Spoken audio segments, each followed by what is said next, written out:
Welcome back to the Graham Stephan Show. My name is Graham, and welcome to my show. And today we're going to be speaking with Evan, who spends over $1,000 a month and 2 to 5 hours a day commuting to his job, and wants to know what he can do about that and how we can cut down on this cost. So anyway, let's bring Evan on and see what's going on. So Evan, welcome to the Graham Stephan Show. What's going on? Hey, Graham. How are you? Good, man. How are you? I'm doing well. The reason why I'm calling the show is because I'm in a little bit of a situation, and I kind of need some advice on it. Okay.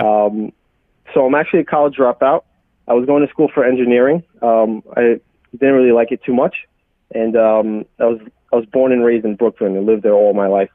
And then my parents were going to move, so they moved to Jersey because the owner of the house that we were renting decided to sell, and I wasn't really making enough money to get my own place, so I decided to go with them. But I have a job as a designer for this custom closet company. I design closets, and I visit clients all over Manhattan, Brooklyn, Queens, and Long Island.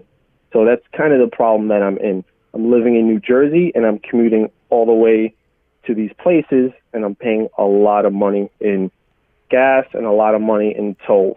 So I had a few questions about that I wanted to get into. Yeah, so let's start right here. How much are you spending on gas and tolls in a month?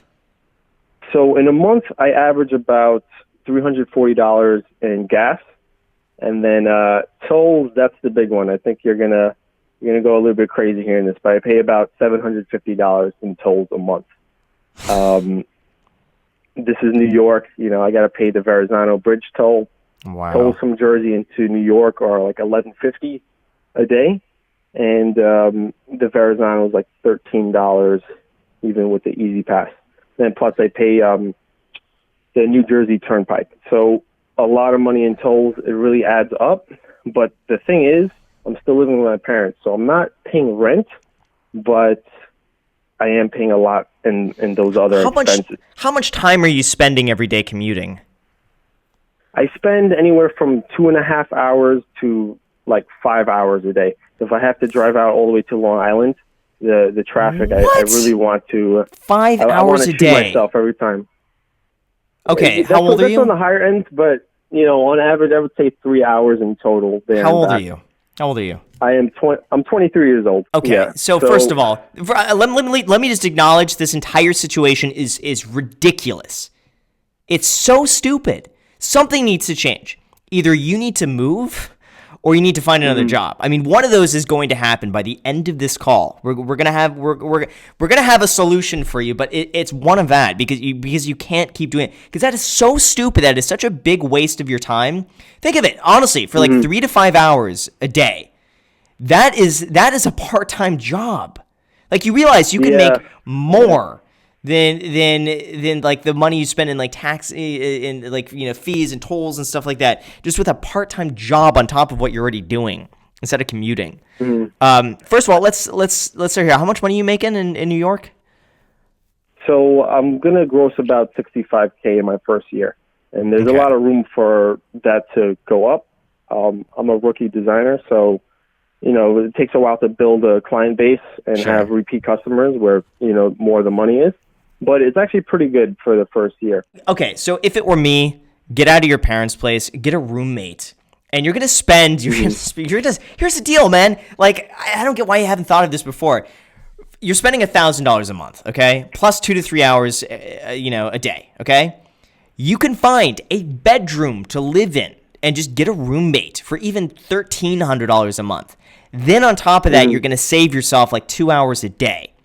So right there, you're going to spend the money that you're spending on commuting right there, okay? So that now it's a break even.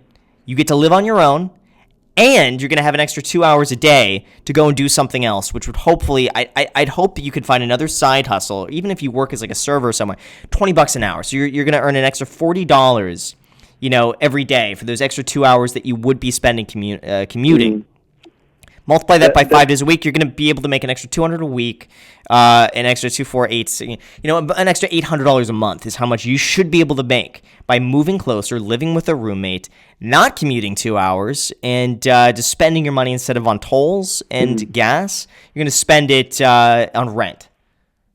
Right. So that actually brought me to my first question. If I should move in to Brooklyn, which Yes. pretty much is the thing. So Yeah. the thing is, I actually was inspired by you to invest in rental properties, and I actually want to try out house hacking at some point in my life. So, one bedroom in Brooklyn will be about $1,400 a month in rent. If I get a roommate, we could cut it down to like $900 for rent. And then Planning to get a roommate with a 1-bedroom? With a 2-bedroom. Okay. Yeah. How much is a 2-bedroom? Like $900,000? $800,000 for that? A 2-bedroom, what, to buy or to rent? Buy? To buy a 2-bedroom is probably like $400,000. $400,000. Okay. I But that's don't for worry a about condo, no. I wouldn't worry about house hacking right now, man. I would be worrying about getting your living situation as perfect as it could be, and then getting your income up past $100,000 a year. Okay. Yeah, I think you're getting way too ahead here. So you need to do both of those first before you do anything else. Start making above $100,000 a year. Then keep your expenses as low as possible and save as much money of that as you possibly can. And you'll do that by probably, instead of commuting, working a second job in addition to what you're doing. Or work a lot harder at what you're doing and take on more clients or do more work. But you want to get your income above $100,000, especially in New York. Yeah. So that's kind of the reason why I'm still here. I do have a side gig, actually. I have my own woodworking shop, and I actually started building it up while I was living with my parents in Brooklyn. So I had this entire shop, and then once they moved, I moved it with them. So on the side, I take on like furniture projects and I do that sort of thing, but that's in the house in Jersey. So I got to give something up if I'm going to be moving to Brooklyn. I got to give that up, I guess. Just how much are you making from that? I can make anywhere from an extra $1,000 a month to, $1,500. But it's more fun. Like I have skills with it, and I actually had a question if I should, start my own YouTube channel, try to do build videos and that sort of thing. That's interesting. It's again, that's just personal preference. Whatever you want to do. Here's the thing. I'm in the belief that you shouldn't really be giving up something you really enjoy like that, like a hobby. I think you should find a way to keep that, even if you find like a shared woodworking space in Brooklyn or somewhere. I don't know if that exists around there. Find a shared space or something. Find some. I would continue doing that. I think that's important for you to keep doing that. I think if you enjoy it, it brings in some money. It's fun for you. Keep doing it. Don't give that up, but find a way to do it less expensive over there. If you're sharing a spot, that's the way to do it. Okay. So I got the first thing out of the way. I'm moving to Brooklyn.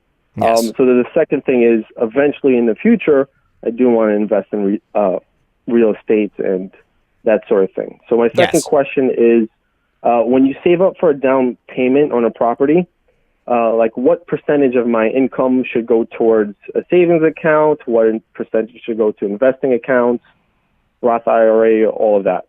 Like I would max out your Roth IRA every year.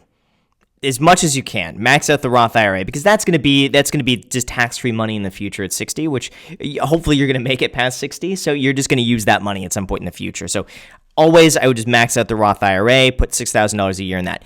Everything after that, I would say for money you need in the next 5 years or so, I would just put in a high-yield savings account. You can also look into maybe CDs or maybe bonds. 5 years or under, again, I really just believe high-interest savings account and just save up for a property. Over 5 years, if you think it's going to take you 8 years to save up enough money to buy a property and have a down payment, I'd probably invest it in just a broad index fund, VTSAX, Total Stock Market Index Fund, and that's it. I just throw it in there and leave it. Just buy and hold, buy and hold, buy and hold, and just buy it consistently. And if the market goes up, great, you make money. If the market goes down, great, you just start buying cheaper. Okay, that sounds good. And then I had a question, like, what's the best way to go about learning, like, the New York real estate market? Is it, it's really crazy. It's condensed over here. Go every Sunday and see open houses. Every single Sunday. Go and see everything on the market. Talk to the realtors, too. When you walk in there, say, just introduce yourself. Say you want to get into buying a property in the next, 4 or 5 years or whatever it is. Just get their thoughts and just talk to everyone. Be super friendly with them. And let them know up front when you walk in that, like, hey, I'm not ready to buy right now. Because I will tell you, as an agent, you appreciate that so much when someone walks in and tells you, like, hey, I'm not looking to buy, but, like, this is what my plan is. Do you have time to talk about it? Because then you're just, like, then you're more relaxed. You're like, okay, cool. Like, you're going to be honest with me. I'll be honest with you back. So, because I can't stand the people that walk in that pretend like they're going to buy it and they try to negotiate furniture price. I'm like, I know you're not going to buy this property. Like we're just wasting time here. So, if you're upfront about your intentions, just go every Sunday or maybe Saturday. Go see open houses, see what's on the market, get to familiarize yourself with Zillow, get really good at seeing properties on Zillow, and talking to agents, and that'll be good enough. Okay, cool. Yeah, this has been great. Okay, thank you. Cool. Have a good one, man. Can I say something? Yes. Smash the like button right now. Smash Bam! it. Destroy it. That was good. I appreciate it, man. Thank you so much. Thanks, Graham. All right, I'll see you. Bye. Bye. So with that said, you guys, thank you so much for watching. I really appreciate it. As always, make sure to destroy the subscribe button, notification bell. Go ahead and add me on Instagram. I post there pretty much daily, so if you want to be a part of it there, feel free to add me there. Thank you again for watching, and until next time.